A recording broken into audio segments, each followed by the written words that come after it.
चाहता हूं कि कम से कम अब अरविंद केजरीवाल जी को तौबा कर लेनी चाहिए। देखिए उमर साहब की भी फ्रस्ट्रेशन आज नज़र आ रही थी।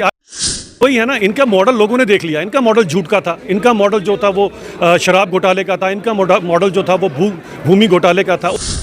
मैं तो पहले तो धन्यवाद करना चाहता हूं दिल्ली की पूरी जनता का, और खासकर अरविंद केजरीवाल जी को मैं एक चीज़ कहना चाहता हूं कि आज सबसे ज़्यादा याद अगर अरविंद केजरीवाल को कोई आएगा तो अब्राहम लिंकन याद आएगा।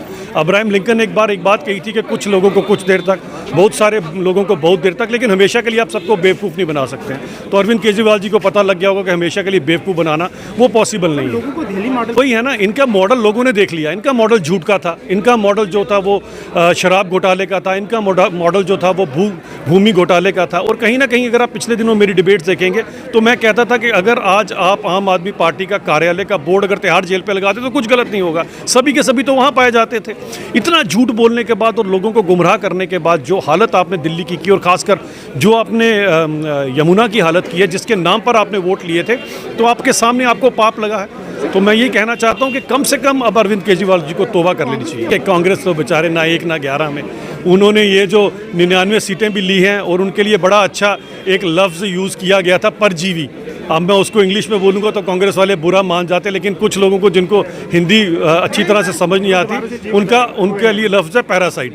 तो पैरासाइट की जो उम्र होती है वो ज़्यादा नहीं होती है। पूरे देश के अंदर बैसाखियों के ऊपर चलकर भी कांग्रेस केवल और केवल 99 के आंकड़े पर पहुंची है। और अगर आपने भी बचपन में लूडो खेली होगी तो 99 पे एक अजगर बैठा रहता है, वो है भ्रष्टाचार का, वो है देशद्रोह का अजगर। वो इस बार काटेगा तो अगली बार आप देखिएगा ये 4 और 5 के आंकड़े पर। दुनिया ने रिजेक्ट कर दिया इनको, पूरे हिंदुस्तान ने रिजेक्ट कर दिया, और दिल्ली में तो उनका खाता भी नहीं खुला।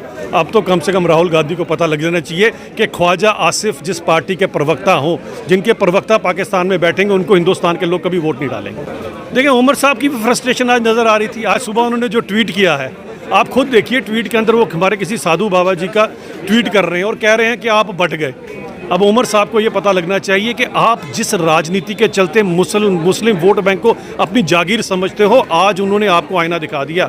और आप देखिएगा इसी चीज़ को देखते हुए अगली बारी जम्मू कश्मीर के अंदर भी आपको यहाँ का मुस्लिम जो है वो जवाब देगा, क्योंकि आपके भी मुफ्त फ्री के जो वादे हैं और आपके भी झूठे वादे हैं वो लोगों के सामने आ रहे हैं। आप लोगों को धर्म के नाम पर गुमराह करते हैं उमर साहब। धर्म की राजनीति चलती है तरक्की की राजनीति। अब उमर साहब ने, अब उमर बाबा कहूँगा, उन्होंने तो अपने देने हैं फरमाना। उमर साहब अपनी सोचिए उनका क्या हाल हुआ था। उनको बेचारों को टोप उतारना पड़ा तो फिर कहीं जाकर वोट मिले।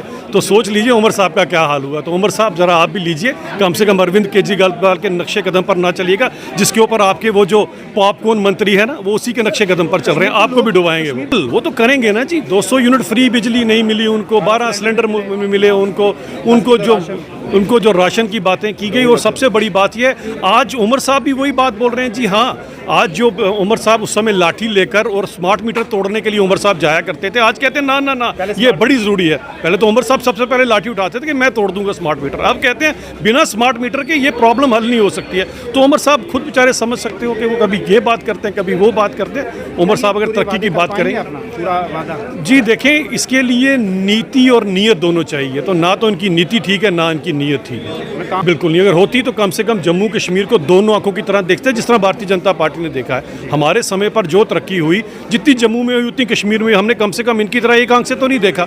तो मुझे लगता है ये जो एक आंख से देखने वाला फार्मूला वो अब नहीं चलेगा। अब तो कश्मीर वाले भी इनको उस फार्मूले के ऊपर नहीं चलने देंगे।